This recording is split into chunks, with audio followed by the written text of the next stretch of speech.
بسم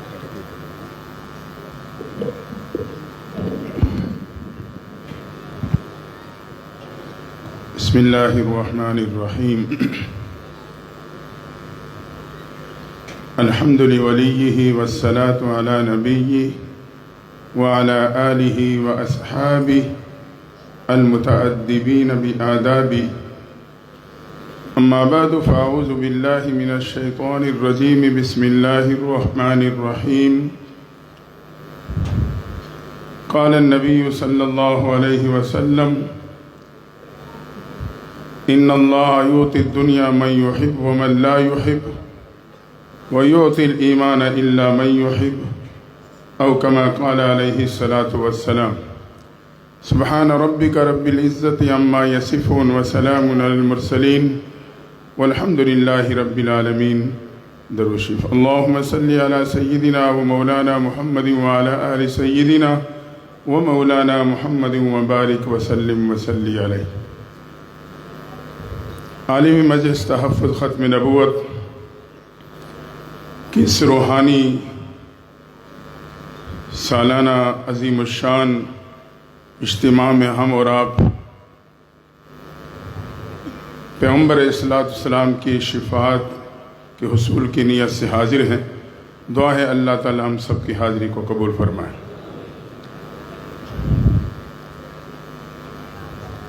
پیغمبر صلی اللہ علیہ وسلم کا ارشاد ہے کہ اللہ دنیا ہر اس کو دیتا ہے جس سے محبت کرتا ہے یا محبت نہیں کرتا، لیکن ایمان صرف اس کو دیتا ہے جس سے محبت کرتا ہے. حضرت شاہ ولی اللہ رحمۃ اللہ تعالی علیہ فرماتے ہیں ہمیں سب سے پہلے اللہ کی اس احسان کا شکر ادا کرنا چاہیے کہ اللہ نے ہمیں اور آپ کو انسان بنایا. اگر وہ ذات اس 5-6 فٹ کی قد و قامت کو کسی گدھے یا بندر کی شکل میں پیدا کر دیتی، کون تھا اس ذات سے پوچھنے والا؟ یہ اس کا احسان و کرم ہے کہ ہمیں اور آپ کو انسانیت کی شکل دے کے اشرف المخلوقات میں پیدا کر دیا. دوسرے اس احسان کا شکر ادا کرنا چاہیے کہ اپنے محبوب پیغمبر نبی آخر الزمان امام الانبیاء خاتم النبیین صلی اللہ علیہ وسلم کے ساتھ ایمان کی نسبت سے بھی مالا مال کر دیا ہے. یہ اللہ کا احسان در احسان ہے کہ اللہ نے ہمیں اور آپ کو اس محبوب کی امت میں پیدا کیا کہ وقت کے نبی اس امت پہ پیدا ہونے کے آرزویں کرتے رہے. اس پہ ہمیں ہر وقت رب کا شکر ادا کرنا چاہیے. اس تو یاد رکھنا اللہ نے ہر نبی کو کمالات دیے. میرے اور آپ کے محبوب پیغمبر کو اللہ نے کمالات کا مجموعہ بنایا. وجہ یہ تھی کہ ہر نبی کامل ہے، لیکن میرے محبوب پیغمبر صرف کامل نہیں بلکہ وہ اکمل ہیں. اس لیے کہ ختم نبوت کے لیے صرف کامل نہیں بلکہ اکمل ذات کی ضرورت تھی. آدم علیہ السلام کو ان کے بارے میں رب نے فرمایا اسجدوا لآدم، حضرت آدم کو سجدہ کرو.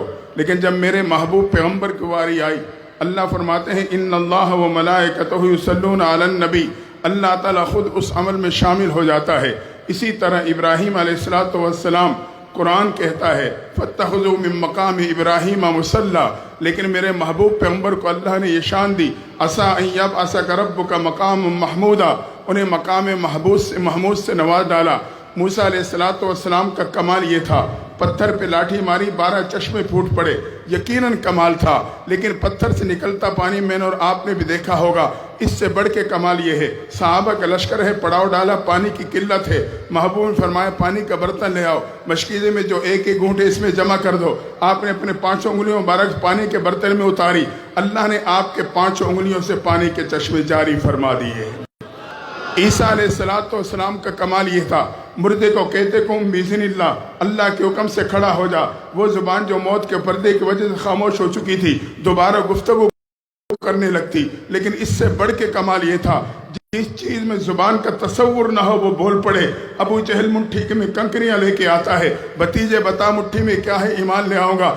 آپ نے فرمایا وہ میں بتاؤں وہ کیا ہے یا وہ بتائے کہ میں کون ہوں. ابو جہل نے کہا اگر وہ بول پڑے پھر تو بہت ہی بڑی بات. آپ نے نبوت کی انگلی کا اشارہ کرنا تھا. سائنس آج لیزر کے شوق کو ایجاد کر رہا ہے. اللہ نے 1442 سال قبل میرے محبوب پیغمبر کے نبوت کی انگلی کے اشارے میں وہ طاقت اور پاور پیدا کر دی تھی.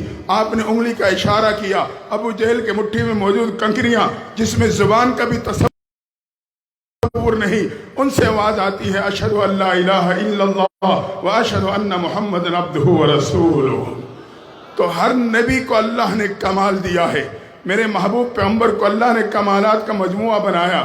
آپ کامل نہیں، اکمل تھے، اور آپ نے فرمایا مجھے باقی انبیاء پہ چند وجوہات کے بنیاد پہ افضلیت عطا کی گئی ہے، مجھے جامع الکلم بنایا گیا ہے، پورے کر ارض کو میرے لیے مسلح بنا دیا، مجھے پوری انسانیت کے لیے اللہ نے نبی بنا کے بھیجا، اور فرمایا اللہ نے ختم نبوت کو میرے پہ، نبوت کو اللہ نے میرے پہ ختم کر دیا ہے۔ فرمایا انا خاتم النبیین، میں آخری نبی ہوں، میں آخری رسول ہوں، انتم آخر الامم، اور تم آخری امت ہو۔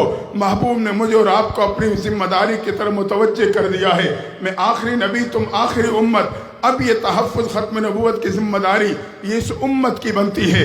اللہ جزائے خیر دے عالم مجلس تحفظ ختم نبوت کے اکابرین کو، جو اس ذمہ داری کو سنبھالے ہوئے ہیں، ہمارے اور آپ کے لیے کفارہ بنے ہوئے ہیں۔ یقیناً ہمیں اور آپ کو اپنی زندگی، صلاحیت و وقت اسی عقیدے کے لیے، محبوب کے ناموس کے لیے وقف کر کے اسی کو اپنے لیے بنیاد بنانی ہے، تاکہ یہی تعلق قیامت کے دن محبوب پیغمبر کی شفاعت کا ذریعہ بن جائے۔ دعا ہے اللہ تعالیٰ ہم سب کی حاضری کو قبول فرمائے۔